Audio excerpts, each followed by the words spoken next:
Olá pessoal, estamos aqui com o pré-candidato Renan Santos aqui no Jornal da Notícia e também para o programa aqui da nossa TV Notícia, De Frente com a Notícia. Nessa sequência, inaugurando aqui os pré-candidatos à presidência da República. Eu tenho o prazer de receber aqui o Renan Santos pelo Partido Missão, que está sendo trazido aqui pela cidade pelo Rafael Macris, também pré-candidato a deputado. Tudo bem, Renan? Prazer receber você. Como é que vai? Tudo bem? Uma honra. Tudo ótimo, assim, tirando a canseira de rodar, fazendo pré-campanha de carro, o que é uma coisa um tanto quanto anos... Você não pegou um avião do Porcaro? Não peguei, não tinha. Não tava disponível para o no dia. Muita gente te conhece, mas muita gente... Nessa pretensão sua de presidente da República, você precisa se apresentar. Sim. Porque muita gente te conhece, muita gente não sabe quem é o Renan. Quem é o Renan? Quantos anos você tem? Qual a sua formação, sua qualificação para ser pré-candidato à presidência da República? Tenho 42 anos, nasci em São Paulo, Barro da Moca, família de classe média, filho de um advogado, de uma psicóloga. Bom aluno nas escolas, sempre tirei notas altas, medalhinha e tal. Passei em Direito na USP, faculdade de Direito, Largo São Francisco. Meu pai ficou muito orgulhoso, mas eu fiz política, comecei a aprender a fazer política na faculdade, não gostei do curso, resolvi me tornar empresário. Primeiro fui aprender com meu pai a área de atuação dele, já tinha sido estagiário na área de Direito, comecei a trabalhar com empresas de recuperação, depois tive minha própria empresa, toquei ela até aquele período que o Dilma Rousseff começa a quebrar o Brasil. Sim. Ali eu falo, não dá, eu tenho que voltar para a política, fecho a empresa, vou tocar minha vida política. E em 2013 participo das manifestações. Em 2014 eu fundo o Movimento Brasil Livre para destruir o PT. E a gente organiza as primeiras manifestações apoiando a Lava Jato ainda em 2014, logo após a Dilma ganhar do Aécio no segundo turno. Em 2015 organizamos as maiores manifestações da história do Brasil, montamos aquele movimento fora Dilma, crio o comitê do impeachment contra Dilma Rousseff junto com os parlamentares de oposição, fui vice-presidente do comitê do impeachment, derrubamos a Dilma, e aí com o Movimento Brasil Livre a gente começou a passar uma série de agendas e pautas na sociedade civil. Sou hoje presidente não só do Partido Missão, que a gente criou iniciou a criação em 2023 e finalizou agora em novembro de 2025. Sou presidente do Movimento Brasil Livre. Fundei a maior revista de cultura e política do Brasil, de direita. Temos uma rede social própria que chama Valete Plus, que permite que criadores de conteúdo criem seu conteúdo livremente, livre de qualquer censura, permitindo inclusive que eles se remunerem, uma iniciativa única no Brasil.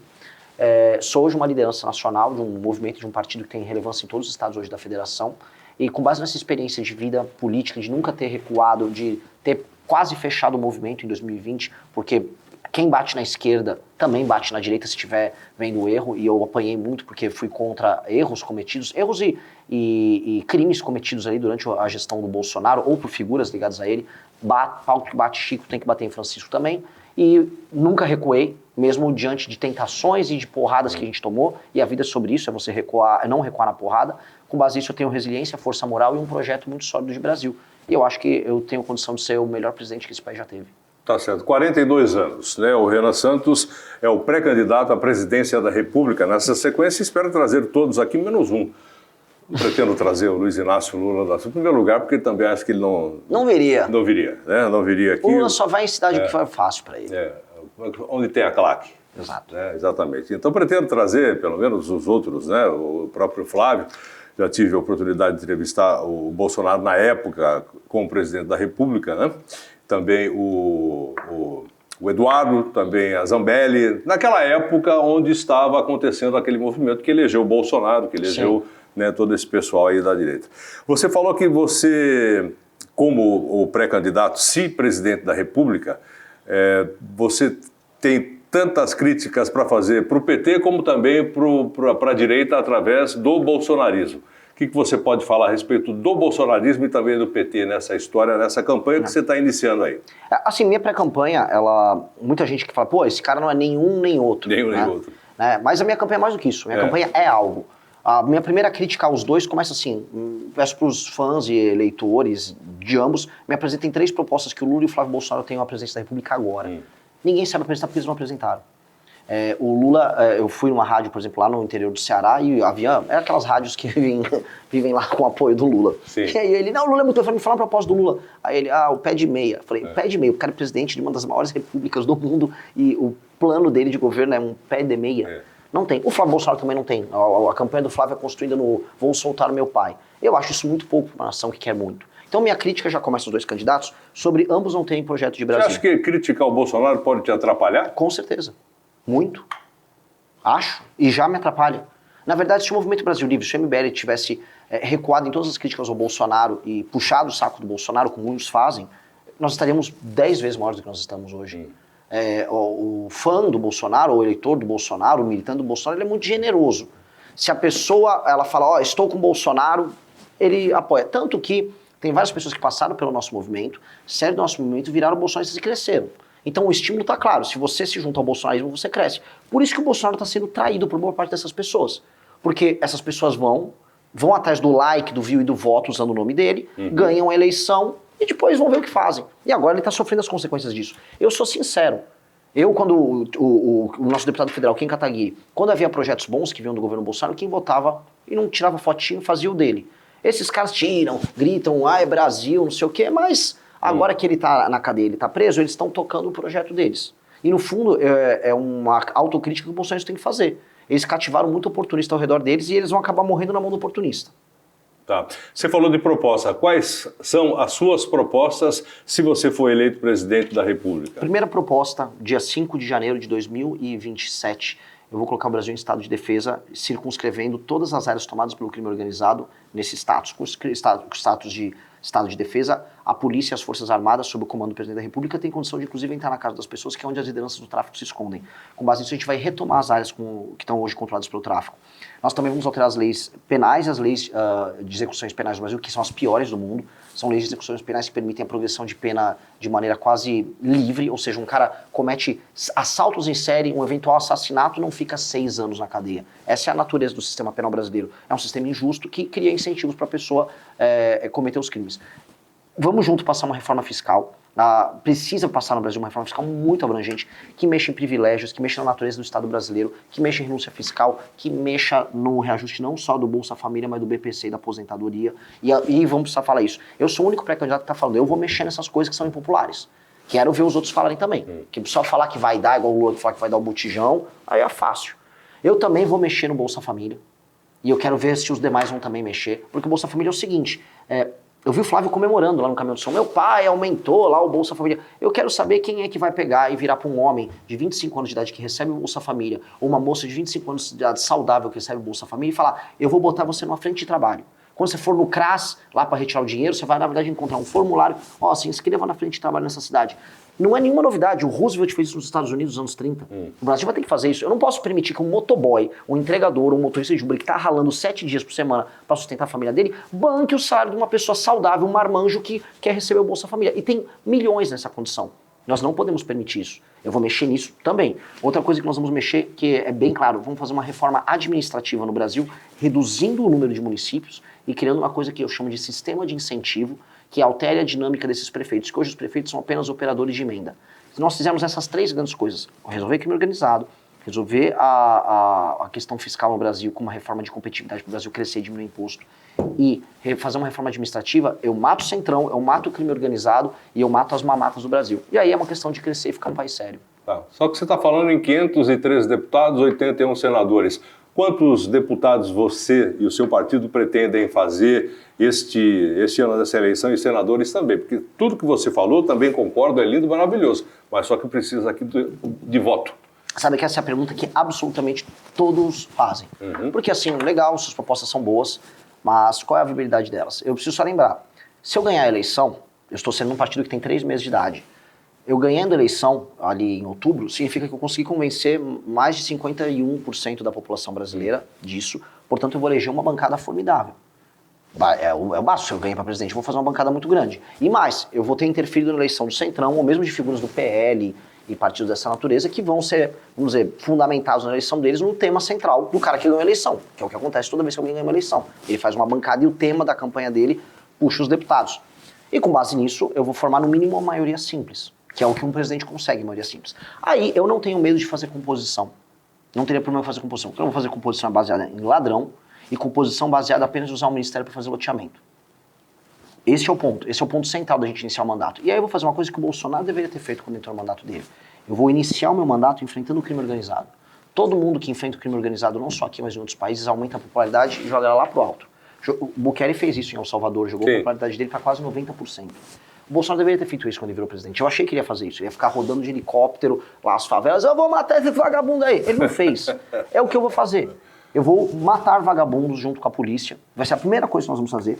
E a popularidade do presidente vai subir porque a gente vai dar um choque de lei e ordem, vai cair o número de homicídios, roubos e assaltos. E com uma popularidade em alta, a correlação de forças se altera junto com o Congresso. E aí eu posso passar a agenda fiscal, que é uma coisa mais difícil.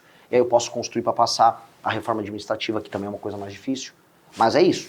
É trabalhar em cima de uma timeline, uma linha do tempo baseada nessa perspectiva. E outra coisa, eu só vou ganhar a eleição se eu conseguir provar para as pessoas que eu vou conseguir destruir o crime organizado no Brasil. E se eu fizer isso, eu vou montar essa bancada. E como é que você vai fazer isso batendo de frente com o judiciário? Ué, o judiciário vai ter que se adaptar. Se o judiciário não Mas quiser... o judiciário está legislando, você sabe muito bem, hoje em dia nós temos aí a interferência direta do Supremo Tribunal Federal em várias decisões aí da Câmara dos Deputados, do Senado. Sim, sim. E aí, de maneira como é que clara. faz? Vamos fazer uma simulação de um exemplo, então. Eu passo o estado de defesa, decreto do presidente da República. Passo na Câmara dos Deputados, passo no Senado, tá sancionado. Aí vem, vamos supor, escolhe um ministro, escolhe um ministro. O PSOL e já... PSOL e a rede. Vai lá e a Marina Silva. E provoca o Alexandre de Moraes. Aí ele vai dar uma decisão que vai ser ilegal. Decisão ilegal não se cumpre. Eu não vou cumprir decisão ilegal. Mas aí como é que de repente você vai... Aí é um impasse, ele vai me prender? Então, exatamente, Aí quem pode mais chora menos. Eu não vou dar golpe ao Estado. Mas a gente já viu que isso aconteceu. O Alexandre de Moraes, ele tem uma caneta que você falou e eu concordo, a gente estava conversando antes, ele vem anotando as pessoas que estão batendo de frente e depois vem fazendo, memória, aquela coisa toda, vem fazendo a retaliação um a um. O Bolsonaro cansou de bater de frente com o Alexandre de Moraes no 7 de setembro na Paulista e falando a respeito do Supremo Tribunal Federal. O que aconteceu? Deram um jeito na história toda, acabaram prendendo o cara. Tudo bem que tem vários outros motivos, mas teve lá a ação direta do Alexandre de Moraes, que fez tudo para que isso acontecesse. Isso pode se repetir com você? Não. Por que não? Porque de três maneiras. O Bolsonaro era refém do STF por conta de decisões estúpidas que ele tomou no primeiro ano do mandato dele. O Bolsonaro, toda vez que ele era instado... Por que decisões? Quando ele começou a entregar toda a Operação Lava Jato, quando a COAF foi retirada do Moro, quando eles acabaram com a prisão em segunda instância. Isso acabou reforçando não só o Centrão, e ainda colocou dois aliados. O Mendonça não, o Mendonça, sendo justo, ele começou mal, depois ele ficou um bom ministro. Hoje hoje é o melhor ministro do Supremo que nós temos hoje. O Cássio Nunes não. O Cássio Nunes foi uma decisão muito ruim. O Augusto Aras, ele basicamente acabou com os processos que tinha contra autoridades que já estavam rolando, por exemplo, com a Raquel Dodge anteriormente. Então, o peso relativo do STF para com o Poder Executivo se alterou durante o governo Bolsonaro. Isso é um fato da realidade. A gente começou a falar do STF hipertrofiado durante o governo dele. Ele acabou reforçando isso. O Bolsonaro poderia ter acabado com as decisões monocráticas que tinha passado na Câmara dos Deputados e passou no Senado, e ele vetou isso. Isso basicamente entregou muito poder para Alexandre de Moraes. Ele acabou, na fraqueza dele, dando a faca para a mão que apunhalou ele. Dito isso, o Bolsonaro, toda vez que ele ia para a dividida com o Xandão, ele recuava. Não pode. Cara, quando o Júlio César, meu herói, um dos meus 5 heróis, o Júlio César cruza o Rubicão e ele vai para Roma, era proibido cruzar o Rubicão. Quando ele cruzou, ele fala, Lea iacta est, a sorte está lançada. Que é assim, você não pode descruzar o Rubicão. Se você vai enfrentar uma decisão injusta, enfrenta e vai, meu irmão. Não dá pra, vou xingar o Xandão e no dia seguinte liga pro Xandão. O que aconteceu no 7 de setembro? Ele foi, depois ele chamou o Temer e recuou. E ele entrou numa rota de colisão em que ele queria ficar enfrentando o Supremo, que ele dizia que o TSE estava fraudando urna e tal. Tá errado. Tá errado porque Desculpe interrompê-lo, mas você acha que o sistema eleitoral brasileiro é confiável? Eu participei agora da montagem de um partido político. Eu tive contato com pessoas da área técnica do TSE, profundamente. Eu conversei com o sistema. Aquelas pessoas definitivamente não são desonestas. Porque se alguém fraudou, são pessoas ligadas à área técnica lá. São concursados altamente qualificados. Eu não vi nenhum petista, nenhum infiltrado de nada. Muito pelo contrário. Eu acho que você pode ter fraude não na parte da técnica da urna, ainda que não existe sistema que não seja infraudável. Também, ou se chamar o Mossad para quebrar o sistema, ele quebra o sistema. Dito isso, eu não acho que os resultados da eleição eles tiveram essa interferência. O Lula, em cima de uma tese que eles trabalharam anterior, sim, eu estou pesquisando sobre isso. Inclusive o governo americano está pesquisando sobre isso. E sim, acho que houve interferência nessa ordem. Na urna ter sido alterado interferência direta para que os votos fossem para um e não fossem para outro. Tanto na parte do judiciário, eu lembro muito bem na época. Eu acho decisões judiciais que, por exemplo, afetavam as redes sociais, exatamente. Sim. Agora, a urna se alterar o resultado, eu acho que não. Inclusive, os resultados da urna, eles todos batem estatisticamente com o que costuma ser e como deve ser. Mas só retornando para não deixar a resposta sem resposta aberta. A questão do Bolsonaro é que ele enfrentava o STF em temas que ele iria perder. E aqui nós temos que discutir com o STF em temas que nós vamos ganhar. A população, ela não estava com a cognição dela formada, nem achava que era uma prioridade discussão sobre urna com o TSE ou o STF. A população quer destruir o crime organizado. São duas coisas muito diferentes. E é inconteste que o presidente da República pode colocar o Brasil no estado de defesa e o Congresso autorizando ele fazer isso para destruir o crime organizado. O Temer fez algo similar, não era, isso era uma GLO, mas uma favela no Rio de Janeiro. O presidente da República recém-eleito, que trabalhou isso durante as eleições, ele pode. Então, se o STF quiser impedi-lo, o STF está fazendo isso de maneira ilegal. E aí, decisão ilegal não se cumpre. E quem que vai questionar um ministro do Supremo Tribunal Federal? O presidente da República. Aí é uma questão, posso trazer um exemplo histórico. No ano de 2016, houve uma decisão monocrática do Marco Aurélio Melo, translocada. Ele era meio doidinho já, né? E ele mandou afastar monocraticamente o presidente do Senado, Renan Calheiros, que merecia ser afastado. Não vale o que o gato esconde. Não vou sair daqui. Você lembra? Não vou. Saiu. Porque que ele alegou? Decisão ilegal não se cumpre. Você está invadindo a prerrogativa de um outro poder. A decisão caiu. Então, já existe histórico disso. E eu não estou falando em fechar STF nem nada, eu sou um democrata. Dito isso, eu não sou otário. Se eu fui eleito para isso, está tudo previsto na Constituição, eu vou cumprir a Constituição. Até porque o dever do presidente da República é defender o território nacional. A gente não pode permitir que 23 milhões de brasileiros vivam em áreas controladas pelo PCC e o Comando Vermelho. É o estrito cumprimento. Eu, como presidente da República, se não fizer isso, eu estaria descumprindo uma função constitucional, mas mereceria um impeachment. O Lula está descumprindo. O próprio Bolsonaro, o Temer, todos os presidentes que não atacaram essa área, eles estavam em descumprimento da Constituição. E eu digo mais, as Forças Armadas brasileiras deviam ter vergonha delas próprias em permitir uma coisa dessas. Cidades inteiras. Questão de segurança nacional, cidade de Santa Quitéria, lá no Ceará, tem cidade urânio. Toda tá fora. E urânio, eles têm urânio. Tem urânio na mão do Comando Vermelho hoje. Isso é loucura. Não tem mais nenhum habitante, saíram todos da cidade. Isso é uma outra. A de Santa Quitéria é o prefeito do Comando Vermelho. Ainda tem habitante, mas tem urânio. Tá certo, tem urânio. Tá. Viu, a gente vai para um rápido intervalo comercial, na sequência a gente volta, trazer o Rafael para a conversa. Você vai ter que colar aqui no presidente, porque você está sem microfone. Mas, aliás, o entrevistado não é você. Eu só vou, de repente, chamar você junto, porque você é aqui da cidade e também é pré-candidato a deputado. Só para a gente falar um pouquinho e contextualizar. A gente volta já.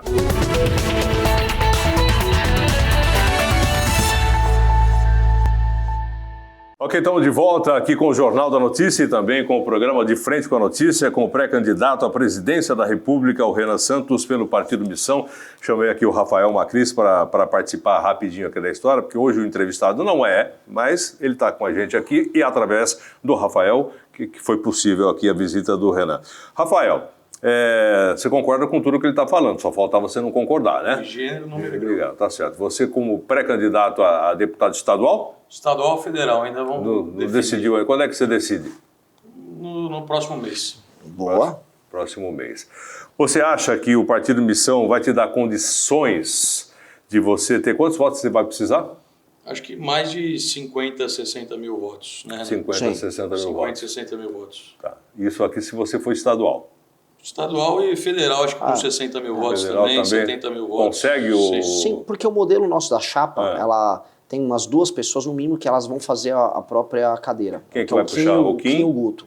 O Kim e o Guto fazem as próprias cadeiras. E tem os votos de legenda que eu vou trazer, porque o meu voto em mim vai ser muito identificado com o voto no partido.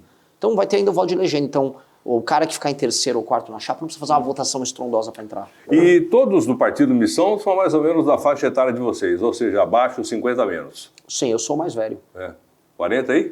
42 mais velho. Olha que beleza, né? Tá certo, né? Eu acho interessantíssimo pessoas 42, que nem você, o Rafael, tem quanto? 33. 33 anos, na idade de Cristo. Exatamente. Né? Porque a gente só tem raposa velha na política. Sim. Ô Magrão, só para terminar, cara, você perguntou da questão do Partido Missão. A gente está no Partido Missão e já está perdendo. A gente está no Partido Missão, está pela causa. É causa. Se a gente estivesse em qualquer outro partido, a gente teria milhões de reais para fazer campanha. Entendeu? Eu conseguiria, qualquer um dos nossos... Quanto é que o partido vai ter de grana para presidente da República? Na prática, nada. Só as doações que a gente levantar. Na prática é isso.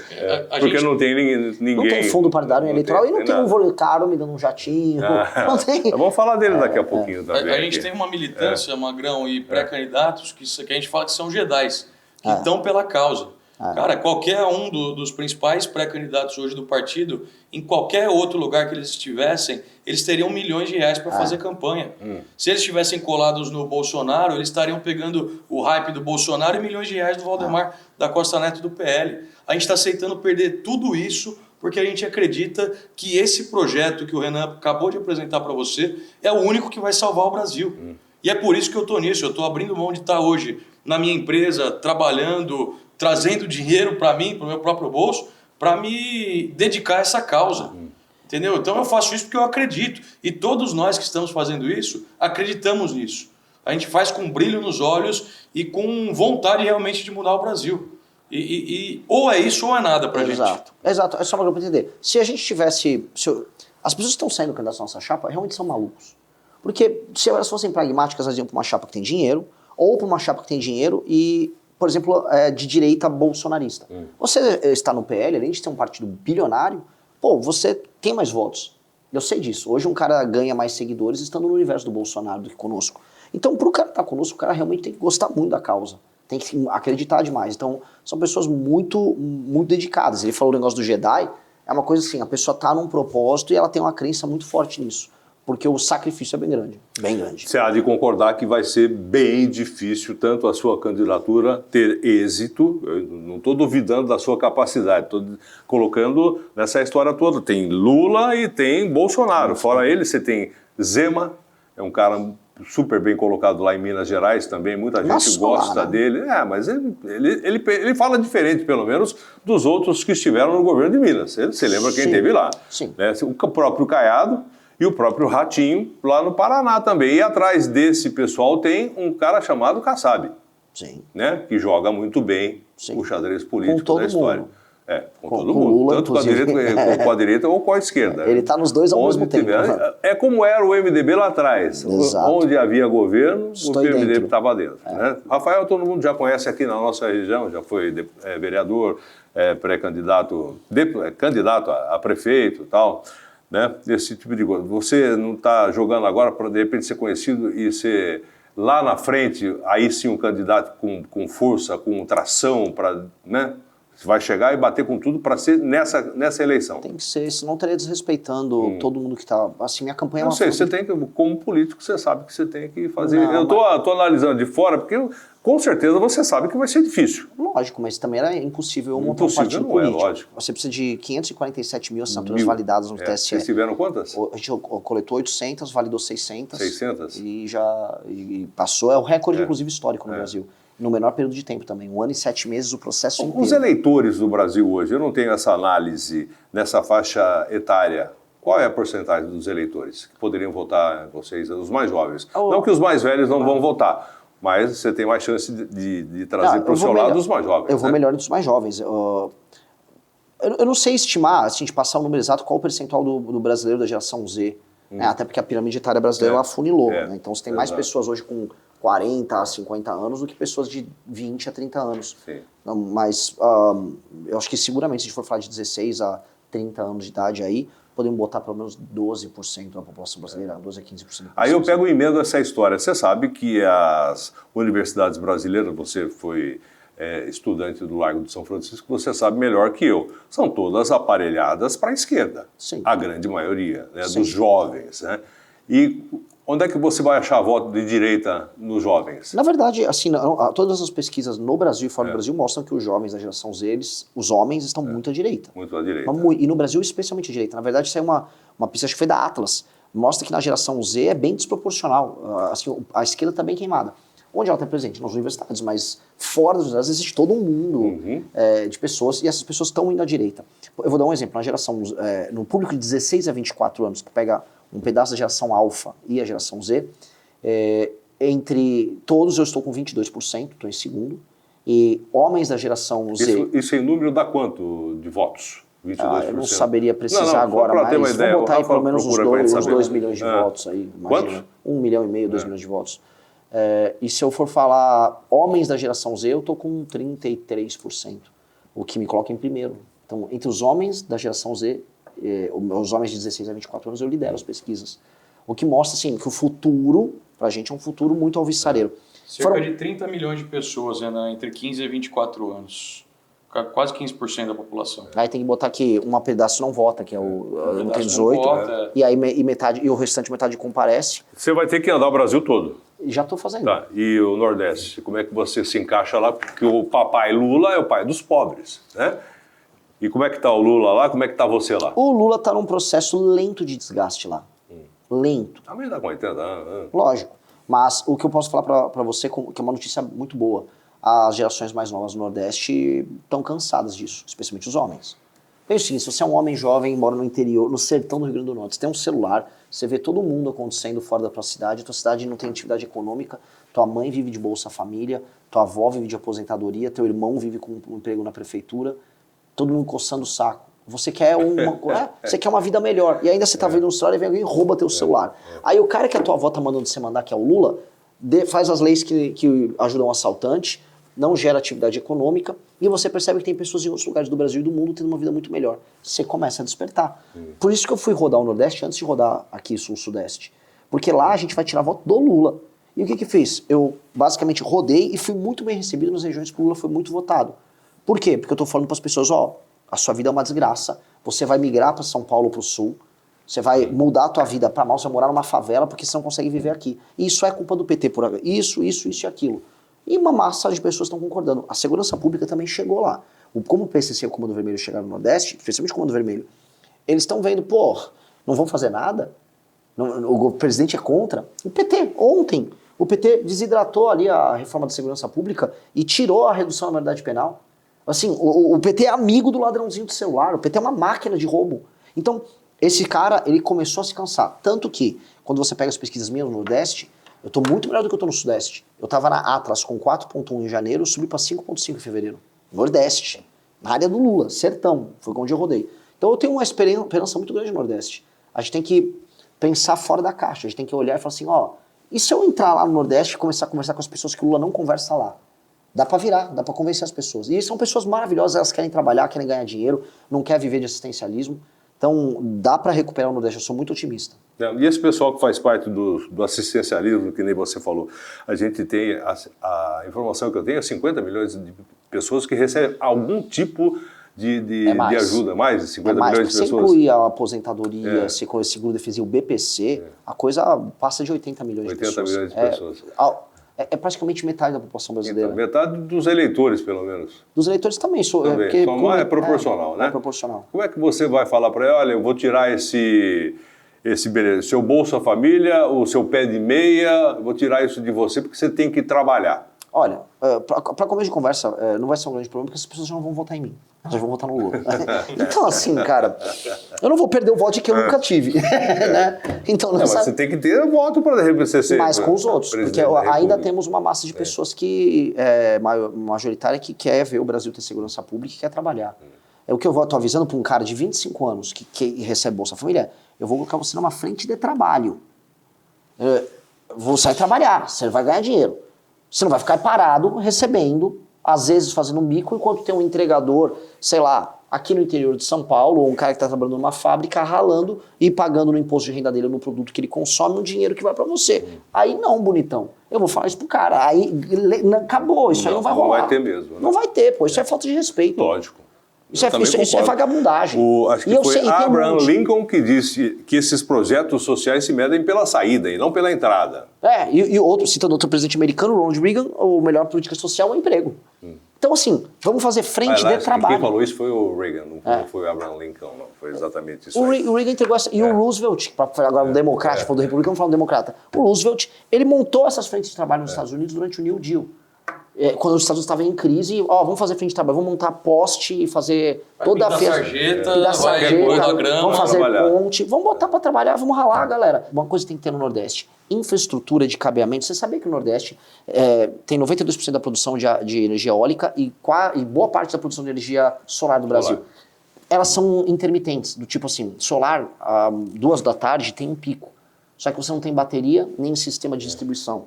Se perde. Se perde. Se perde toda essa E a eólica também, que é à noite. É. Então o que você tem que fazer? Um super sistema de distribuição e um sistema de bateria. Vamos conectado ao sistema elétrico nacional. Exato. Obviamente. Vamos fazer... Mas aí as empresas que estão ganhando vão deixar isso acontecer? Vão ter que deixar isso acontecer, né? Primeiro que vai ser Porque bom não estão deixando. Né? Primeiro que vai ser bom para elas. Por quê? Porque a gente vai aumentar o consumo e a gente vai poder trazer empresas de data center para se instalarem na região nordeste. Mas o consumo, de repente, elas vão perder dinheiro nessa história ou vão ter que fazer parte dessas usinas? Não, porque se você aumentar o consumo com atividade produtiva, elas vão ter que abrir novos parques e vão vender mais energia para as pessoas e para as empresas. Bom, quem está falando com a gente aqui é o Renan Santos, pré-candidato à presidência da República. Aliás, quando é que você vira candidato?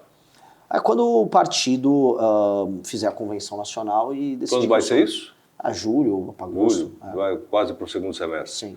Mais um dos escândalos aí que envolve o PT, que envolve o governo, do roubo do INSS. Né? E também, junto com isso, o Banco Master, né? Que todo mundo está vendo que tem um envolvimento. Inclusive, o Valdemar Costa Neto trouxe uma entrevista que ele deu, acho que para o Canal Livre da Rede Bandeirantes, dizendo que tem uma barganha que ele não está querendo participar, e eu acho que não deve participar mesmo, do Alcolumbre, que diz, olha, se vocês votarem a CPI do Banco Master, a gente não vai deixar passar a dosimetria. São 2 projetos, de repente, que podem beneficiar aí a direita. E a direita, entre aspas, né? E essa história do Banco Master, vai ter CPMI, vai ter CPI, ou isso não vai acontecer porque vai colocar muita gente na cadeia, quer dizer, não sei se vai colocar na cadeia, mas vai revelar as pessoas que estão envolvidas nessa história, inclusive com orgias sexuais em Trancoso. Você estava mostrando para mim algumas coisas que eu não posso mostrar, né, Rafael? Porque a gente sabe que as coisas estão acontecendo. Gostaria que você falasse um pouco disso. Vai dar em nada de novo? Se a população nada fizer, nada irá acontecer. Porque esse é um escândalo ecumênico.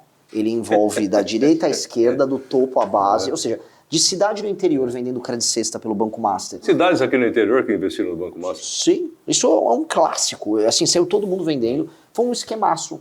Tanto que ele comprava presidentes de partido político e participavam de surubas esses presidentes, porque eles botavam os prefeitos dos partidos para participarem, não só alguns da suruba, mas acima de tudo participar da compra desses ativos do Banco Master. Você está falando das orgias lá em Trancoso? Sim, que era a de Trancoso era uma das orgias, que era o famoso Cine Trancoso.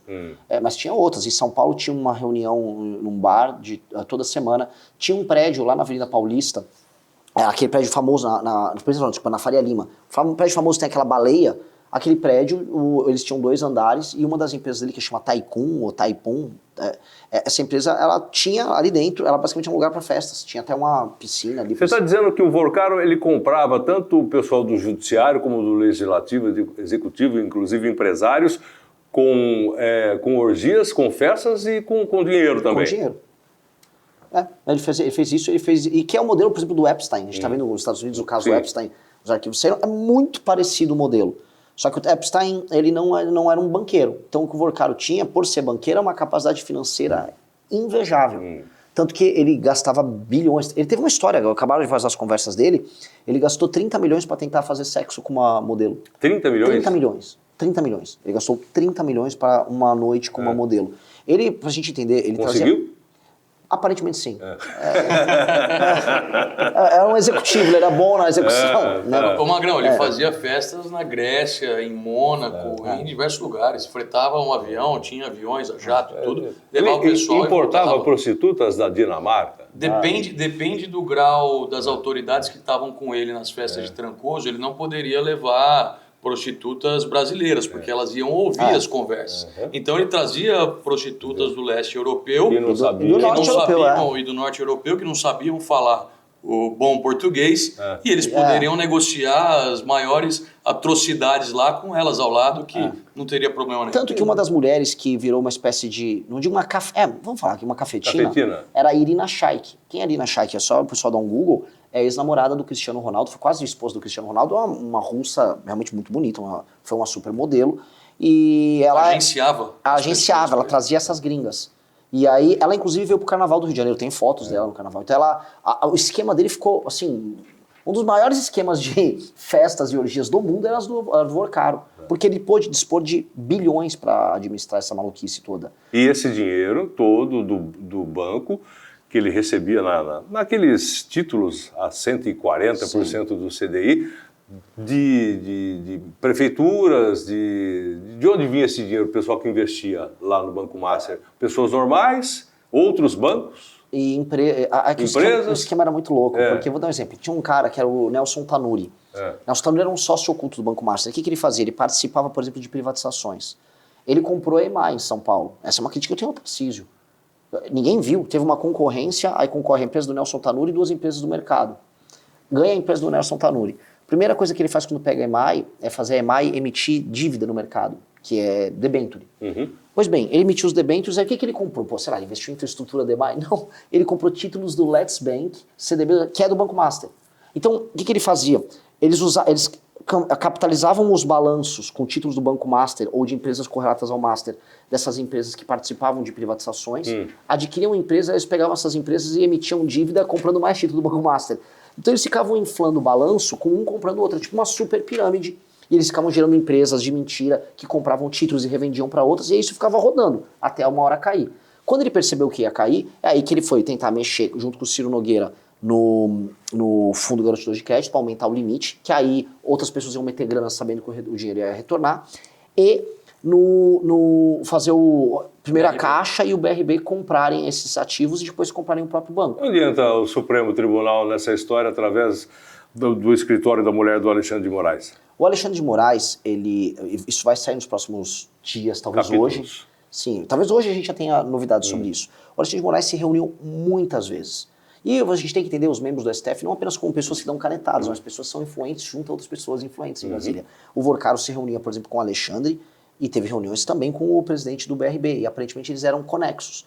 A gente entender que ele fazia contratos, né, tem que ser muito cuidadoso para não perdermos direitos políticos, mas ele fazia contratos com essas pessoas de modo a ter acesso a elas e a outras, para os mais diversos fins. Por exemplo, com o Guido Mantega, era para ter acesso ao Lula. Para o Lewandowski, no fundo, ele tem acesso a quem? A própria Polícia Federal. Porque o Ministério da Justiça, a Polícia Federal é submetida ao Ministério da Justiça. Foi por isso que o Lewandowski saiu do governo e saiu... O Barroso também tem algum envolvimento nessa história? O Barroso, por enquanto, não. Não, porque saiu exatamente pouco tempo antes da coisa estourar, né? O Lewandowski, tudo bem que ele estava saindo e tal mesmo, né? Mas o Lewandowski saiu e aí virou ministro da Justiça. Então. Né? Assim, o Toffoli, assim, ele era sócio operacional deles lá no Paraná. Eu acho que nem tem muito o que falar. O negócio do Taiaiá, a coisa é bem na cara. O Alexandre de Moraes não tem, assim, vão sair mais evidências que vão demonstrar que ele se encontrou recorrentemente com o Vorcaro e a situação dele começa a ficar muito complicada. Isso tá com um foro privilegiado, prerrogativa de função. Está sendo julgado pelo Supremo. Julgado ou não? Está sendo investigado pelo Supremo Tribunal Federal, que não é para investigar esse tipo de coisa, é Polícia Federal. É que assim, no fundo tem que ter um juiz prevento no caso, não precisava ser o caso Mendonça. É o Mendonça. Só que o juiz que está no caso não precisava ser o ministro do Supremo. Mas já tinha avocado para si vamos dizer, o processo, porque o processo envolvia autoridades. E aí fica com eles. Esse é o problema da gente ter um STF que devia cuidar só de questões constitucionais, cuidando de processos criminais. Hoje a gente fala quase nada de Constituição no STF e fala quase tudo de crime. Não são os guardiões da Constituição? São nada, são basicamente os rasgadores automáticos de Constituição. A gente tem um foro específico para cuidar dessas questões. E você acha que isso pode atrapalhar de alguma maneira a eleição da esquerda ou até da direita, no caso do Bolsonaro? No seu, você não está envolvido lá, né? Não. Você não participava lá do Taiaiá, desse tipo de coisa. Estou dizendo assim, você partido porque é um partido novo, de gente... Não tem ninguém, pelo menos até agora, porque tem gente do PL, tem gente do PT, tem gente dos Republicanos, União Brasil, PP, dos maiores partidos STF, do Brasil. Prefeituras, governos estaduais. O único que fala abertamente do caso do Banco Master e ataca todos os lados envolvidos... Sou eu, de maneira clara. Porque assim, eu vou pegar rastros de operações benéficas ao Banco Master no governo Bolsonaro e no governo Lula. Isso pode ajudar você na sua... Eu acho, sua caminhada? Eu acho meio desastroso para o Brasil isso aí, porque é o fim da política no Brasil, porque está todo mundo envolvido nesse esquema, Mas, para mim, de fato, eu sou o único que posso falar de todos os envolvidos no caso. Porque o que acontece? Eu vi a Tabata Amaral gravar um vídeo, toda brava. Aí só chegou o pessoal da direita. Aí o Nicolas foi falar do caso, ele só falou o pessoal da esquerda. Tipo, hello, galera, tá todo mundo aí nessa história. Não dá pra ficar fugindo. Né? O Tarcísio tem que se explicar, o Ratinho Júnior tem que se explicar. Tem muita gente na direita de explicar. E o PT inteiro da Bahia tá envolvido. O PT, teve uma hora que o Lula não tinha ideia de quanto estava contaminado com o Master. E aí houve uma reunião... Aí será que ele não tinha ideia? Ele não, do todo não. O Lula tá muito velho e o Lula só pensa nele. Então ele só pensou, eu tive umas reuniões só com esse cara. E aí teve uma reunião e falou assim, e se a gente usar esse negócio do Master para destruir o Tarcísio? E aí o Rui Costa, né, do PT, e o Jacques Wagner do PT da Bahia, a gente tá envolvido, o PT da Bahia acaba se essa história andar. E é verdade, o PT da Bahia acaba, porque tudo começou no PT da Bahia. Mas não vai ter que andar? Então vai ter que acabar. Sim, mas o Lula não vai querer matar o próprio PT. Eu sei, mas a própria Justiça, a Polícia Federal... Sim. O Mendonça, na sua opinião, é confiável? Olha, o Mendonça, quando ele tinha sido nomeado pelo Bolsonaro, e por fato que ele tinha uma época uma relação com o Toffoli, a gente foi muito crítico ao Mendonça. Isso, eles sabem. E o Mendonça, ele, ao longo do tempo, ele foi mudando um perfil de decisão e foi se tornando um ministro independente e depois um ministro confiável. Eu falo isso porque assim, o meu processo do partido político foi relatado pelo Mendonça no TSE de uma clareza e de uma, vamos dizer, de uma correção ímpar. Por isso que eu não posso falar nada do TSE. Eu ganhei por 7-0 no TSE a montagem do partido. Aí agora essas últimas decisões dele, ele autorizar essa operação é desastrosa para o STF. É desastrosa. Essa operação ela é assustadora, porque agora está liberando tudo. A casa está caindo. Você acha que a população vai ficar sabendo de tudo que eles já estão sabendo na quebra do sigilo do Vorcaro, enfim, do que tem dentro do telefone dele? A gente vai ficar sabendo? Eu acho que muita coisa vai sim. Eu já vi algumas. Já. Vai. E tem agora os caminhos para chegar em mais coisa. Ele tinha um rapaz dele que cuidava, vamos dizer, da parte de material... É o cara de tecnologia dele, que tinha materiais gravados dele. Agora tem que chegar nesse cara, quebrar o sigilo desse cara, fazer uma busca e apreensão desse cara. E houve agora esse suicídio que a gente ainda vai apurar. Eu ia fazer essa pergunta. O cara que como é que ele consegue se suicidar com uma camiseta? Eu lembrei do Herzog, com o cinto na cadeia. O Epstein também. Esses suicídios criativos, né? Exatamente. Principalmente o cara que era o que executava a parte suja do Vorcaro. Sim. Exato. É o assassino. É o assassino. É porque assim, ele... Aparentemente, assim, ele estava cuidando de várias operações pro Vorcaro ao mesmo tempo. Não só pro Vorcaro, mas pro cunhado dele, que é o Fabiano Zettel. Que é um cara, ele em si também muito complicado. Esses caras, o Zettel era o cara, inclusive tá nas conversas do Vorcaro, o Zettel era o cara da mala preta pra imprensa. Então quem ficava comprando agentes na imprensa, especialmente na imprensa de esquerda, ele comprou um monte de site de esquerda, era o Fabiano Zettel. E o Vorcaro, ele tava já tenso, especialmente já no meio do ano passado, 2025. E aí ele começou a querer ir pra cima dos jornalistas. Isso pegou, só que não foi só pra cima dos jornalistas, aparentemente. E este cara que cuidava disso, ele cuidava de várias outras coisas. E também cuidava de outras coisas para outras pessoas. Então, o que a gente sabe até agora é o seguinte, o cara, ou outras pessoas que não o Vorcaro também pegaram o celular desse fulano, vamos desaparecer com esse cara, ou ele se matou porque ele mesmo sabe o que fez. Em ambos os casos, Mas é um queima de arquivo. Que seja uma queima externa ou dele próprio. A real esse cara sabe demais e não só do Vorcaro. E aí agora o caso eu acho que ele contamina demais. Sabe aquela coisa da caixa de Pandora? Sim. Tipo, por mais que o STF, o Alcolumbre, o Hugo Mota, eles queiram segurar o caso tem vida própria. Por exemplo, o Vorcaro, se ficar preso por muito tempo, um cara que estava acostumado a gastar 30 milhões para fazer sexo com o supermodelo, não vai querer ficar na cadeia. Ele vai abrir o bico, porque ele derruba a República. E ele sabe que os outros sabem. Ou então, de repente, ele pode sofrer um acidente, tá vendo? Sim, escorregou e bateu a cabeça. Dentro da cadeia. Pode acontecer. Acontece esse tipo de coisa.